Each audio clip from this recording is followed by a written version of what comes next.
He had a withered arm, webbed toes, a pockmarked face, and grew up hating. He seized control of one of the world's largest nations and murdered 40 million of its inhabitants. Even after death, he dominated the lives of his countrymen. Not until August 1991 were a determined Soviet people able at last to rise up and exorcise his malignant influence.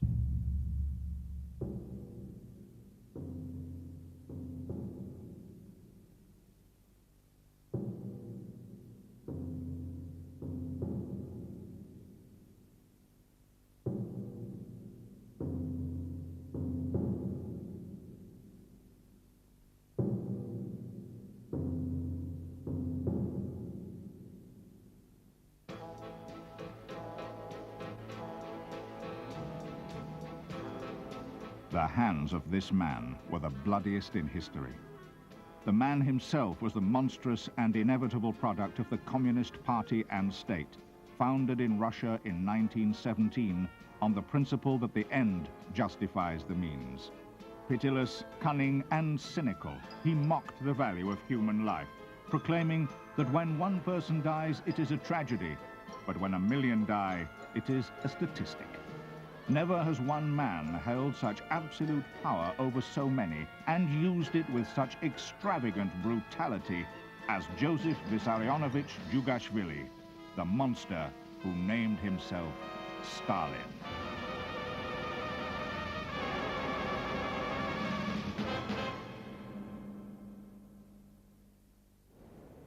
Death comes, as it must to all men, to Joseph Stalin on March the 5th, 1953, in his 74th year. His nation is plunged into mourning. Stalin had seemed immortal.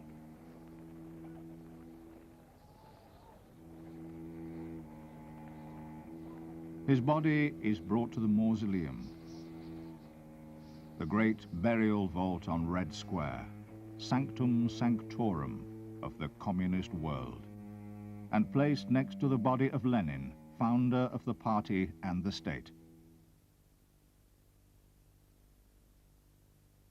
8 years later, on a rainy October night, Stalin's body is secretly removed from its sarcophagus, placed in a rough wooden box, taken to a newly dug grave by the Kremlin wall, and hastily reburied without ceremony.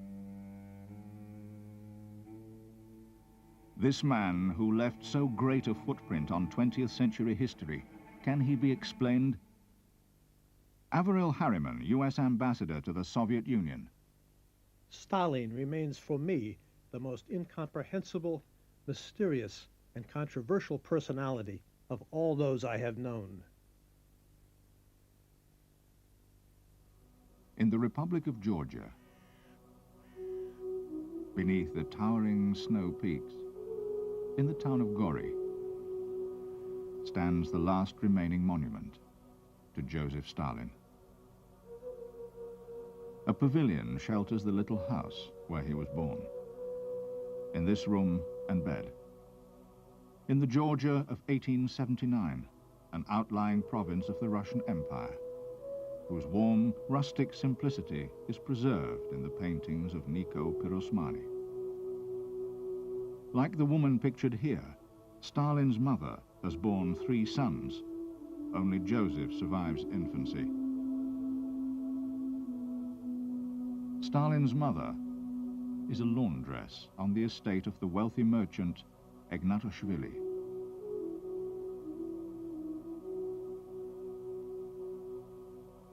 Her husband, Vissarion Djugashvili, is a cobbler. He is also a drunk and a wife and child beater. Vissarion Djugashvili vanishes one day. In later years, this photo is displayed in the Gori Museum as that of Stalin's father. Sent to Stalin for confirmation, it is not returned. Rumor has it that Stalin's actual father is his mother's employer, Ignatashvili. Village gossips also credit a general and a member of the Tsar's family. Both have been dinner guests of Ignatashvili. Young Joseph, his mother a scarlet woman, his parentage in doubt, is taunted by other children and shunned by the village. It twists and hardens him. Later, Stalin will be pictured as a loving son, but will keep his mother hidden in this house. Her walls hung with cherished photographs, her life carefully monitored. "You old whore" will be one of Stalin's names for her. When his mother dies, Stalin will send Lavrenti Beria, head of his secret police, to represent him. Beria's men will act as mourners at her funeral.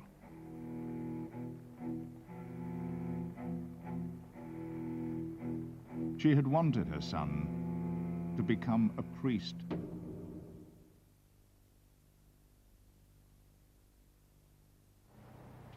Young Stalin attends church school, his tuition revealingly paid for by Ignatashvili, then theological seminary at the Georgian capital, Tiflis. At the seminary, he is best remembered as a singularly unattractive young man, with a gift for intrigue and anarchy. To the relief of church authorities, he drops out. Stalin has other plans. He evolves himself from a student of theology to a student of Marxism, and then to a revolutionary.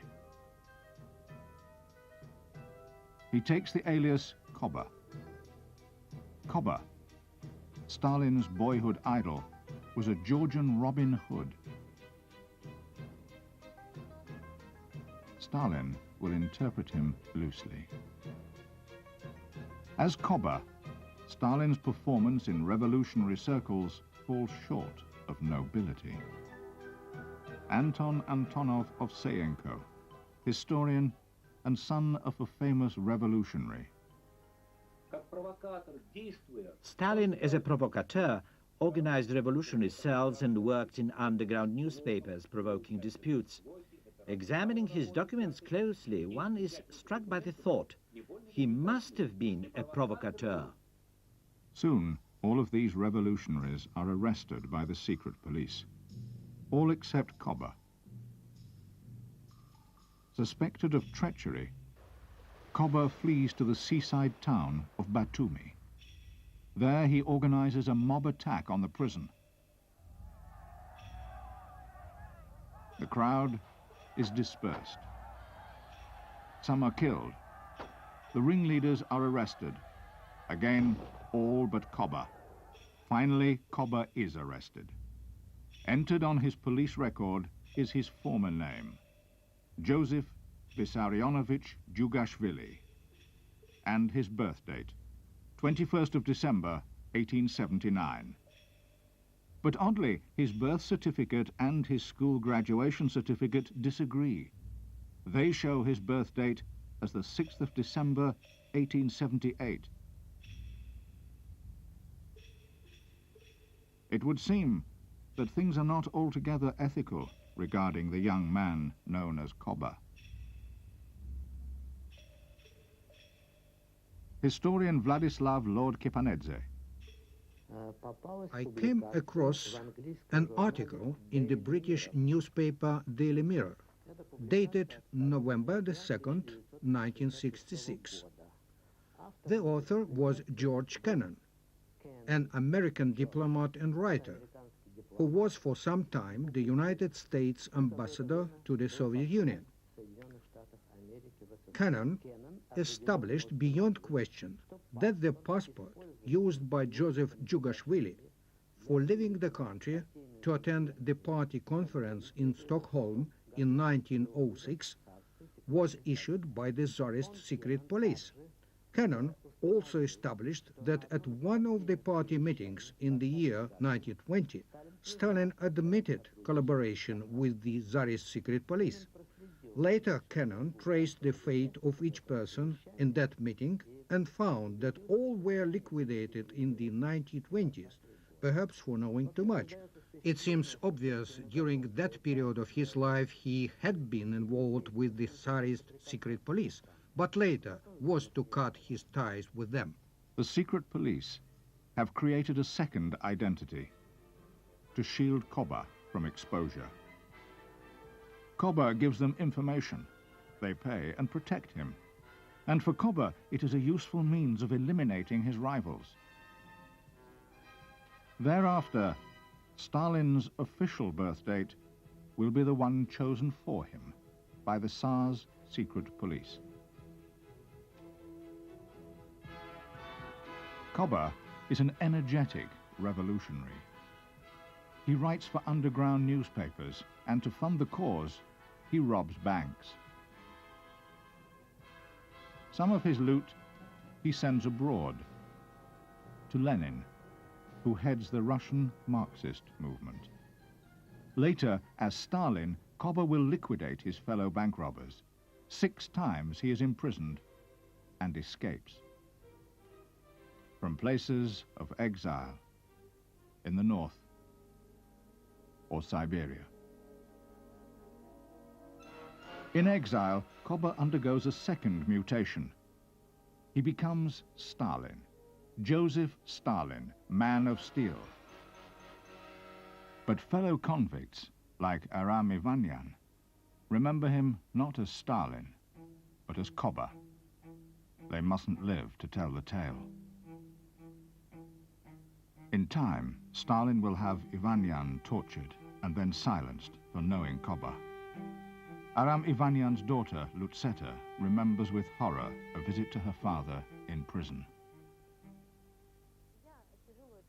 Well, I was struck dumb.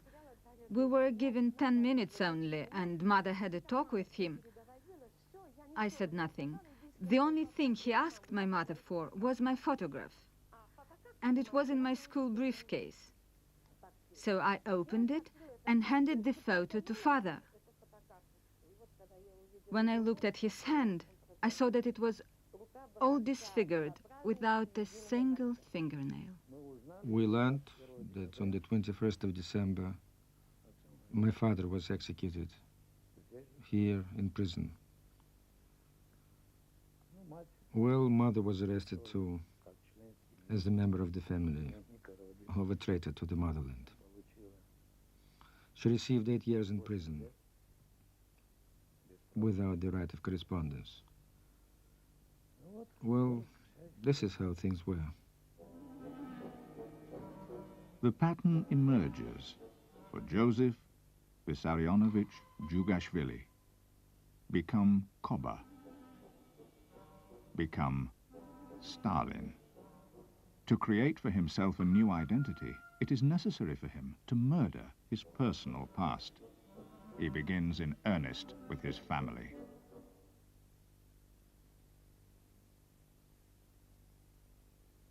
Irina Yenukidze, niece of Avel Yenukidze, an important party leader, recalls hearing Stalin's credo.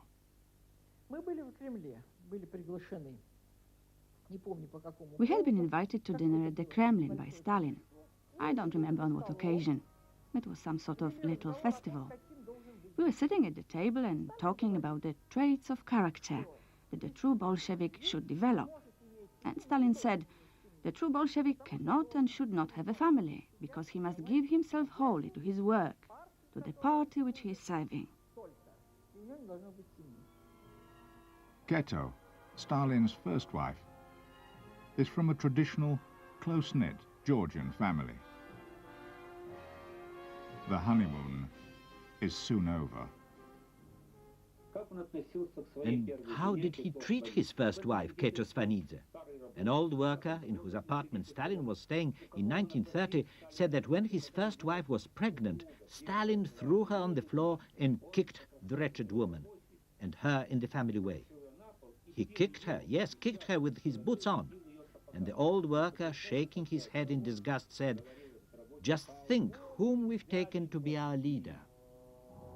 Keto, it is said, dies of typhoid, leaving a son. Ignored by Stalin, Keto's boy is raised by her family. Stalin's second wife is a daughter of the revolutionary Alliluyeva. Stalin has known Nadia since her childhood. It was put about that the beautiful Nadia fell madly in love with the romantic young revolutionary. But the evidence suggests otherwise.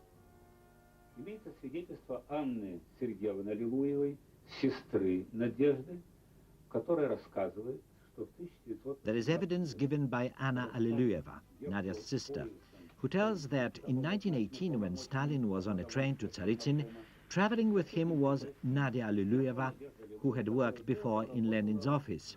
She was with her father. At night, Nadia's father was awakened by a terrible cry. He rushed to her compartment and knocked. The door flew open, and he saw his daughter and Stalin in quite a compromising position. The daughter fell on her father's neck. "He has raped me, father." The father snatched out his revolver. Revolutionaries during the Civil War never parted with their revolvers. But Stalin fell to his knees before him, saying, "I love her. Don't shoot. We'll get married. Only don't shoot." Well, what could her father do? He gave in, and the wedding soon took place. Nadia bears a son, Vasily, and a daughter, Svetlana. Still, Stalin insists that a revolutionary should be a lone wolf. Irina Yenokidze recalls an argument. And my father said to him, "Joseph, what about you? And what about me?" "Why me?" Stalin said. "What do you mean? I have no family." "Well, whose children are these?" my father said. "No, these are not my children." Stalin said, "These are her children." And he poked his finger into Nadia's face. I saw her cover her eyes with her hands and leave the room. But we were already used to her being always in tears because of his violent bullying. When a friend and I recalled this talk, she told me, "Irina, he jabbed his finger in her eye, and she walked around with a red eye for days after that."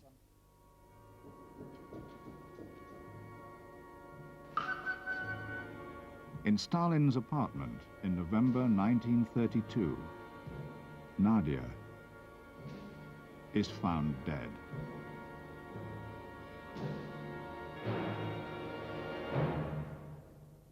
The widow of Stalin's colleague, Nikolai Bukharin.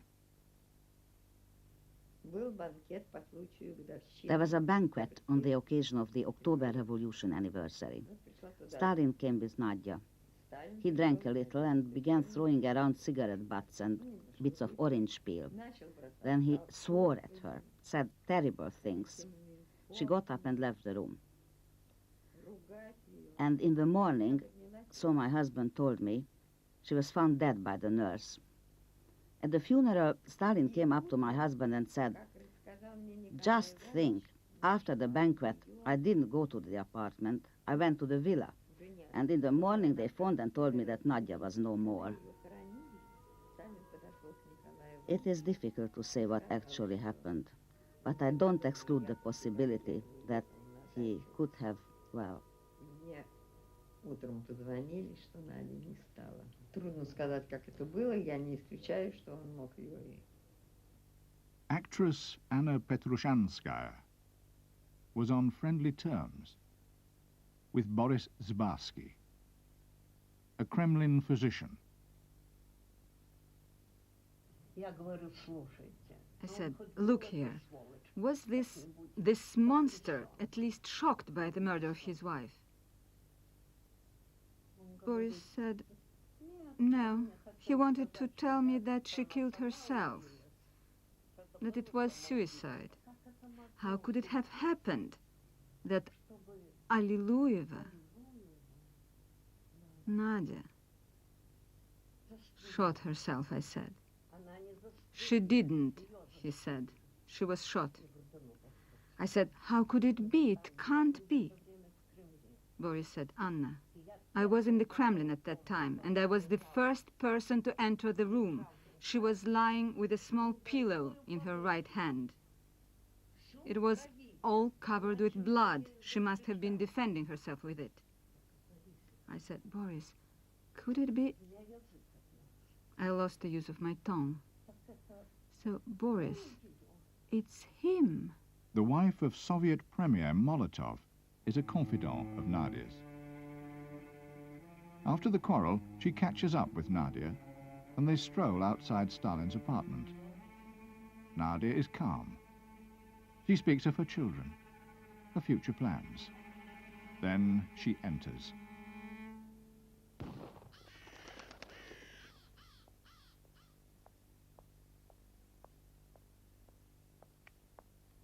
The official announcement states that Stalin's wife has died from appendicitis.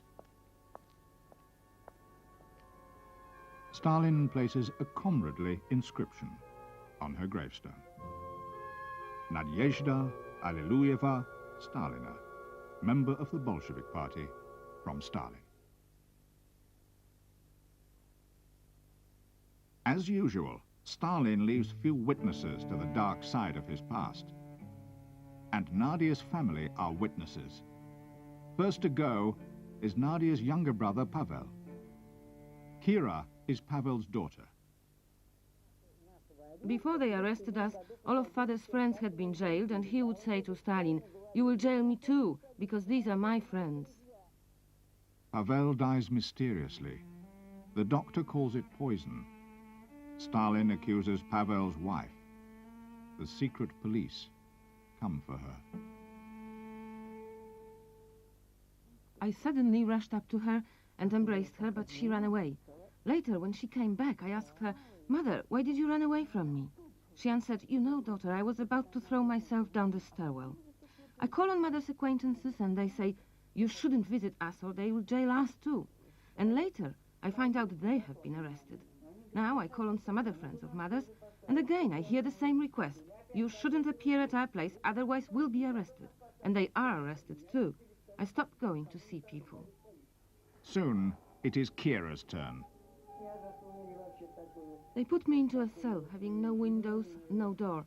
They locked me in there, and it was dark, no light whatever. I remember that much, no light at all there.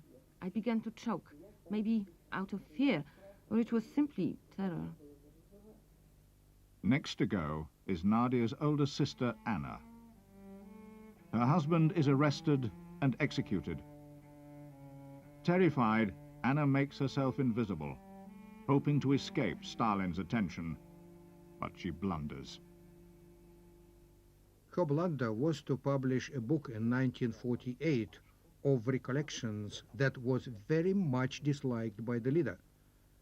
He was depicted as a common, simple mortal, but of course he was already the great one, the genius, the teacher of the nation, and so on. And suddenly this kind of book. Of course he disliked it intensely.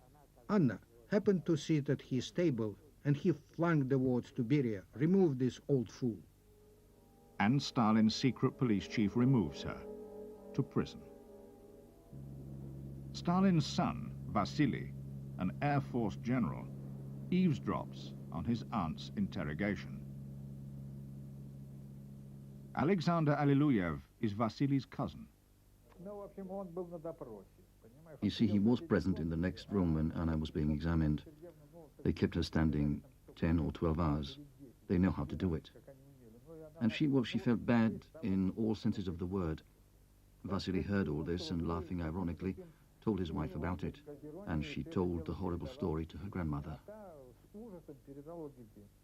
When Anna is released, after 8 years of solitary confinement, she is insane.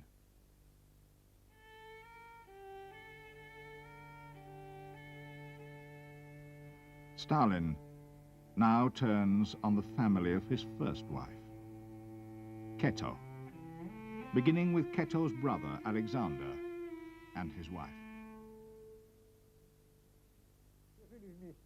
We all lived happily together until 1937. Then Toidze was arrested, Maria Anisimovna too.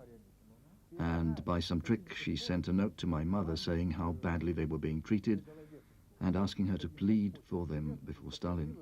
So Mother went to Stalin, and he told her first and foremost that she should never take upon herself such a mission in the future.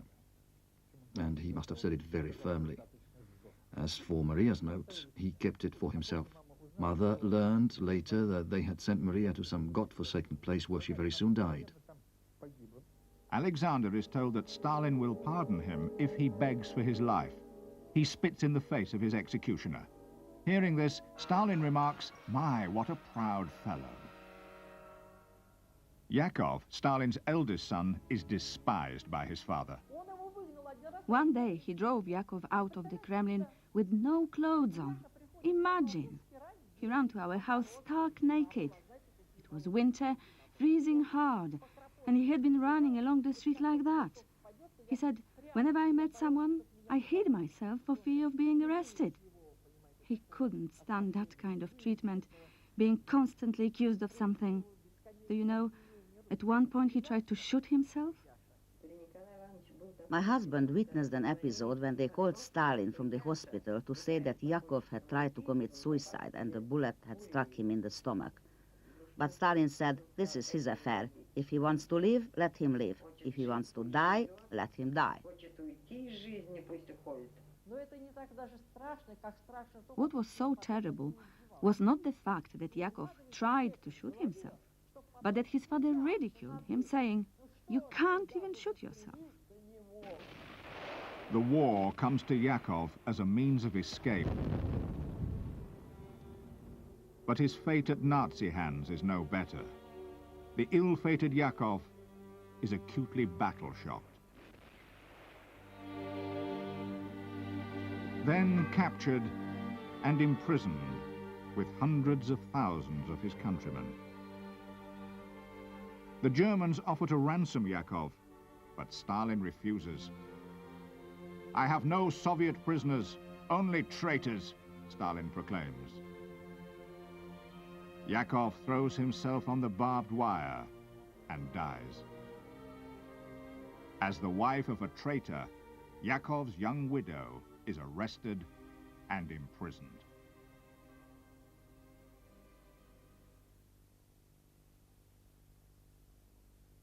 With Stalin for a friend, no one needs an enemy. Mortality runs high among his companions. He contrived, I can't find a better name for it, a process of anti-intellectual extermination among his apparent friends. He knew that in both appearance and intellect he was their inferior, and this became his obsession. All of you are so polished, so handsome, so educated, and I'm not, so I'm going to destroy you. First to go among Stalin's friends is Mikhail Frunze, a Civil War hero. Handsome and charming, he eclipses Stalin. Of course, Frunze was like a thorn in Stalin's flesh. He would have destroyed Frunze in any case, perhaps in a car accident. Stalin's technique is masterful. He insists, solicitously, that Frunze have surgery for his stomach ulcer. Viktor Malkin, son of Stalin's physician. Frunze didn't want to be operated on. He told his wife that he felt entirely well, but Stalin insisted that Frunze should rid himself of his ulcer, that surgery was just what he needed. So the operation was performed, and it was immediately clear that there was no ulcer, just some old scars. That's why it lasted only 35 minutes. After the operation, Stalin calls on his friend at the hospital and leaves this note. Dear chum, at 5 this afternoon, Mikoyan and I dropped in for a visit, but Dr. Rozanov wouldn't let us in to see you, the rascal.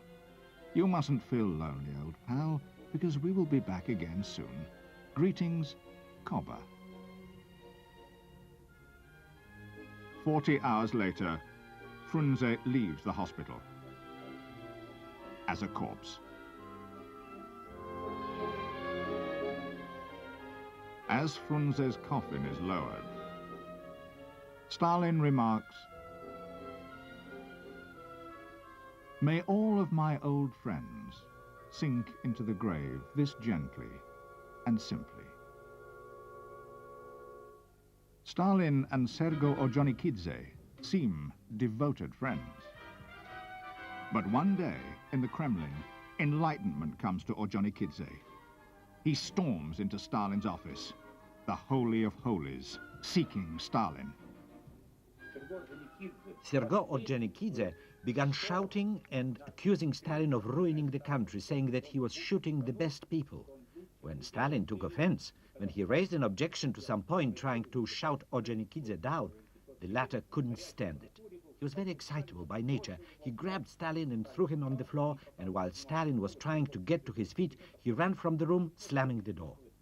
Some time passed, then a plainclothes man paid him a visit and said, "Please make your own arrangements, otherwise they will be here to get you in a half an hour." The Kremlin announces that Sergo has shot himself, but 30 years later, his wife reveals the truth. Some people led by a Georgian rushed into Sergo's apartment, into his study. There was a loud argument, and I heard a shot. It was fired by the chief of Sergo's own bodyguards. It was murder, not suicide. Pravda reports that Orjonikidze has died of heart paralysis. Avel Yenukidze is not simply Stalin's friend and confidant. As Nadia's godfather, he considers Stalin's family his own. Everyone knows that only Avel can contradict Stalin and live. Avel wrote a booklet about the history of the Transcaucasian political underground. Because Stalin hadn't taken part in the events described, his name wasn't mentioned by the author. Stalin was enraged by this. So, of course, he decided to get rid of Avel. He warned, "He who is not with me is against me." He didn't dare do away with Avel at once, without any preparation. Oh, no, never that way. He was too cunning. Stalin knew very well how to cover his tracks. For crossing Stalin, Yenukidze is framed, then executed. Stalin's inner circle, the men who have risen through the ranks with him, are called the Stalin milieu. Among them is Mikhail Kalinin, president of the Soviet Union, who now does odd jobs for Stalin, presenting medals and signing arrest warrants. He is thought to be a loving husband and father. When I was arrested, I was sent to the Pinishsky camp, a terrible camp. When we got there, I met Katerina Ivanovna, Kalinin's wife, and I said to her, "But you, the wife of the president, why are you here?" And she said, "You know, Anna, at one of those midnight suppers of the mustached one, he behaved disgracefully. He had too much to drink. The company was much as you'd expect. Suddenly, he began to abuse my husband, Mikhail, in a vile way. Well, I suddenly snapped. I told him everything. I told him what I really thought of him. He caught hold of the edge of the tablecloth, but didn't pull it off as he usually did in his rages. He stared intently at me. Everybody was silent. Mikhail went white with terror. 2 days later, I was arrested. Mikhail groveled before Stalin, but in vain. Before Kalinin dies, Stalin mellows and frees his wife in time for his funeral. Her dead husband had signed her arrest warrant on Stalin's orders. Now she faces her tormentor. He ignores her. I saw her walking after the coffin of her husband. She was walking with the others, next but one to Stalin. He was very sad looking, so sad. She hated him with all of her heart and soul. The wife of Molotov, the nation's second most powerful man, is sent to the gulags. Molotov is too frightened to protest. Stalin's most devoted aide is his private secretary, General Poskryobyshev. He sits at this desk by Stalin's door like a faithful dog on a chain. After Stalin's death, many people asked Poskryobyshev why he didn't write his memoirs, and he would answer, "What would you like me to write, friend? How Stalin used to pour out ink from his inkstand onto his colossal desk, then grab me by the back of the neck and shove my face into spreading ink?" Telling this, he would burst into drunken tears. Then the wife of Poskryobyshev is arrested. Poskryobyshev rushed to his master and, seeing the implacable look on his face, groveled at Stalin's feet, imploring him to free his wife. But Stalin, quietly puffing at his pipe, told him, "Don't worry, Sasha, calm yourself. What good is that wife to you? We'll get another wife for you, one that will obey you."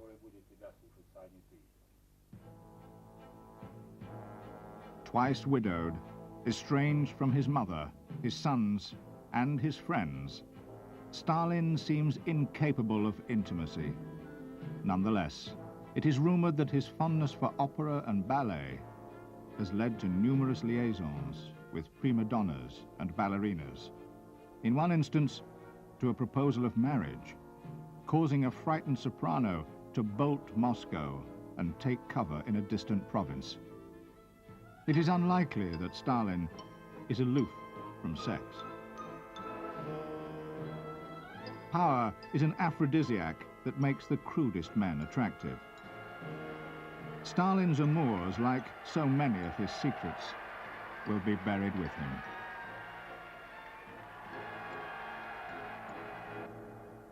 Behind his public image of austerity, Stalin privately enjoys the good life. Summoned to one of Stalin's country villas, or this secluded forest lodge, these otherwise formidable men drop everything and brace themselves for a night of clowning and carousing with their leader. A wink from Stalin, and Khrushchev capers and sings. Stalin puts tomatoes on Mikoyan's chair. Mikoyan takes spare trousers. Stalin's dirty jokes evoke gales of laughter. At dawn, the guests are driven home, dead drunk. At 70, Stalin shows signs of senility.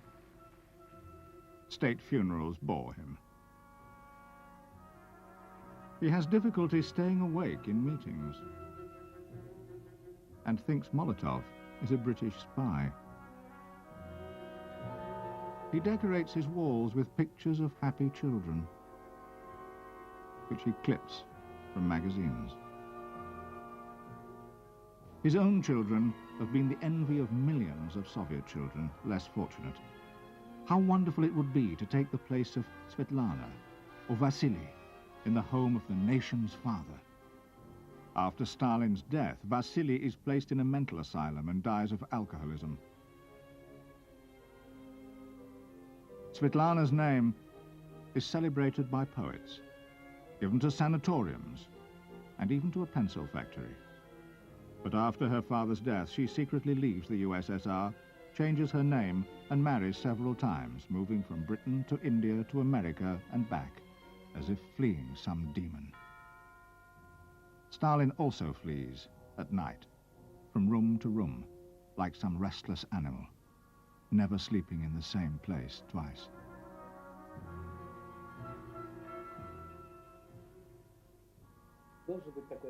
One must ask the following question about Stalin. Was he mentally normal or not? You see, the notion of mental disease is relative. There is a borderline between sanity and insanity. A person may possess some elements of each. I'm sure that Stalin was partly insane. Vladimir Betrayal, a world-famous scientist, had diagnosed Stalin in the 20s. Betrayal visited Stalin in his private office. In the waiting room were some people and secretaries. He came back into the study after talking with Stalin, and when asked about the General Secretary's state of health, he answered simply, as if it were clearly evident, paranoia. The word proved fatal for Betrayal. He didn't live long after pronouncing it. He was poisoned. Stalin was terribly afraid the diagnosis would become known, that everyone would think him mentally ill, which would spell the end of his career. A lunatic cannot be tolerated as head of state. But was it known that he was not mentally fit? Of course. Who was the first to say this openly? After Stalin's death, this was publicly announced by Khrushchev. He said, "What do you expect? Can't you understand? There was a madman on the throne."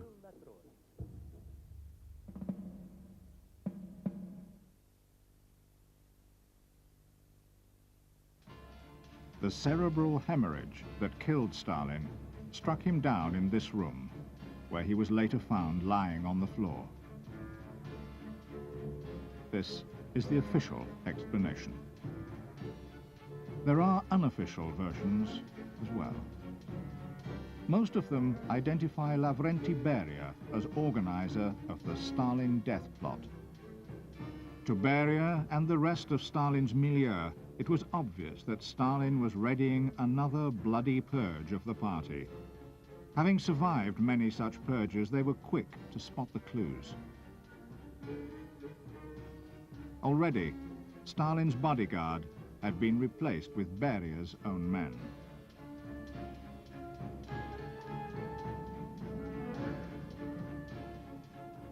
Khrushchev recalled that on February the 28th, 1953, after a drinking bout, they all went home, leaving Stalin in his country villa.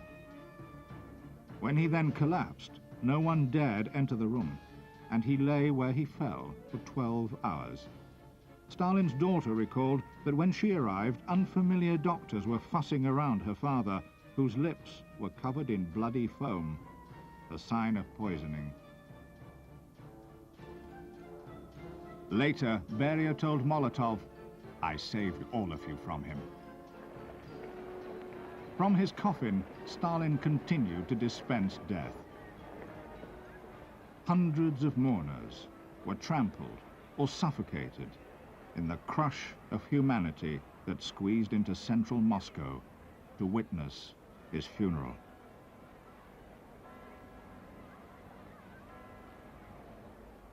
Stalin was a colossus of violence, the greatest serial killer who ever lived. Today, his monuments are defaced. His temples and museums are in ruins, or drowned and silted over like a lost civilization.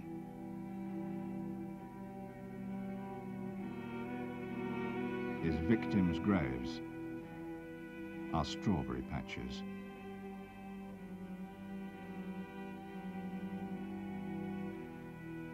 And the truth of his life and death, together with its implications, remains as great a mystery as the freshly picked flowers that still appear on the grave of Joseph Vissarionovich Jugashvili, Koba, Stalin.